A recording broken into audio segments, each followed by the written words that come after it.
So Aureo, he was also here in December, but he's come back with a bit of new stuff for you. So it's good to welcome him back to Bonobo. Please give it up for the one and only Aureo Yogi!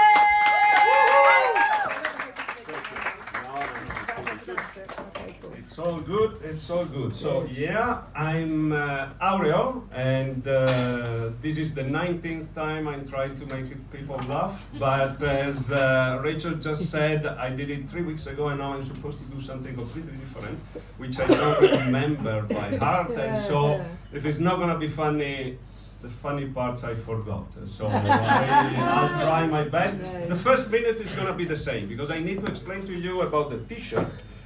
Can you see the t-shirt? Yeah, it says we are gods, because all of us are gods. Every single one of them, we create the reality that we are living today. Every single day, everybody here, everybody outside. So we are here making a comedy show, if you can believe it, just because we turn up to make comedy and you turn up to watch it. Now, I want to ask you, we start with a contest. And if you were here 3 weeks ago, you're not allowed to say the answer. But then I want to ask out of you if you can guess what is the best thing in life. So you just, and wait, before, there is a prize. You're gonna win a copy of this book. You're gonna get the book, whether you like it or not. And so just guess out what is the best thing in life for you. And whoever gets it right gets a copy of the book. Food. Food is great. I'm Italian. Food is one of the best things, but it's not the greatest. So, come on. We only have a few minutes, not all night. So just guess, what is the best thing for you? Sex. Sex is excellent, but is not the best. There's something that goes with sex that is vital for sex to be great. Sleep. Sleep? I mean, are you sleeping while you're doing it, or are you sleeping afterwards? How does it work? I don't know. If you're sleeping during it, it's not that great, I guess. It starts with L. Love. Oh, very good. Who was it? Did you hear it? He said love. Nobody believes it. Oh, come on. Are you that soulless? You don't know that love is the greatest thing in life?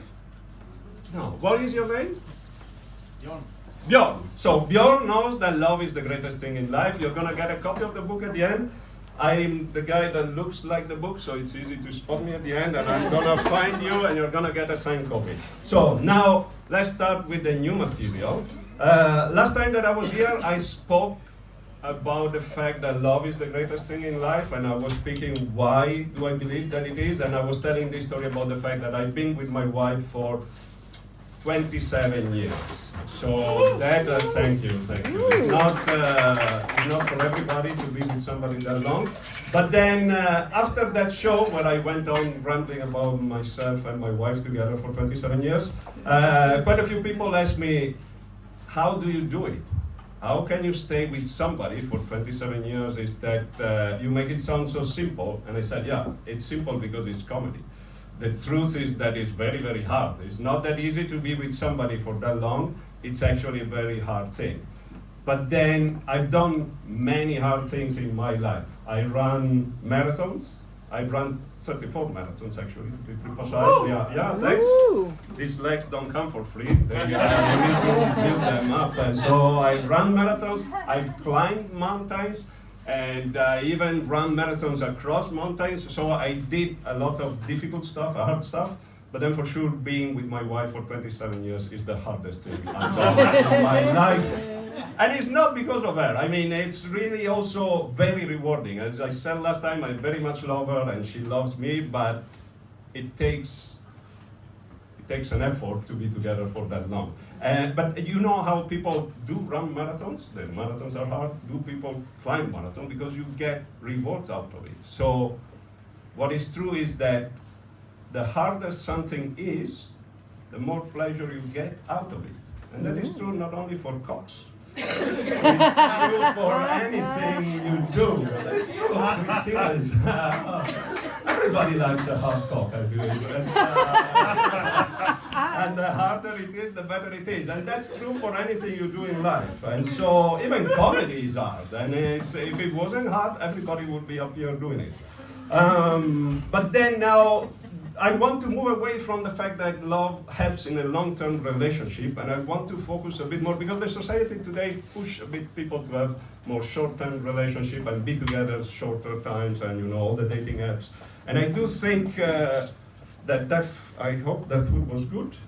And I do think that you know, we are being a bit pushed to be a bit more by ourselves rather than with people. Whereas I like to say to people that it's nice to love anybody. I mean, we are here tonight and we have a lovely time together, and it's good to have even short relationship but where you really care about the other people around.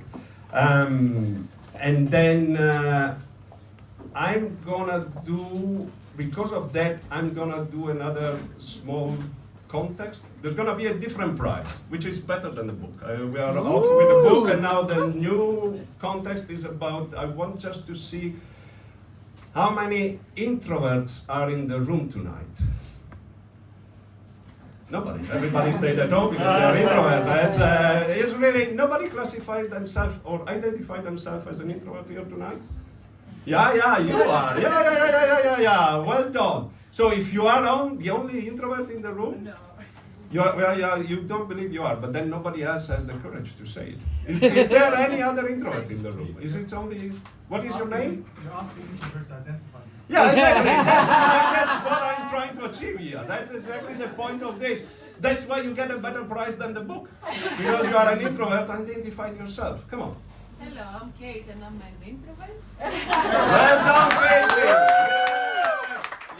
Well done, Katie. So, the prize, you need to come and get the prize now. I'm sorry for that, yeah. Because the book, I'm gonna give it later to Bjorn, but for you, you have to walk here and get the prize. Come on. Come on.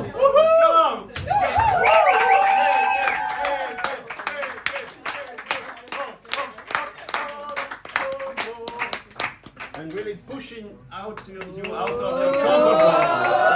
There we go. You're gonna get a real gold t-shirt. I hope you enjoy it. You're gonna wear it with pride, I hope, because you really are a god, because you are an introvert. Yeah, goddess. Yeah, goddess. Yes. Yeah, see? You are a goddess because you are an introvert that made the effort to stand in front of a room of strangers and come up here and enjoy your prize. I hope you like it. Thank you very much. Thank you.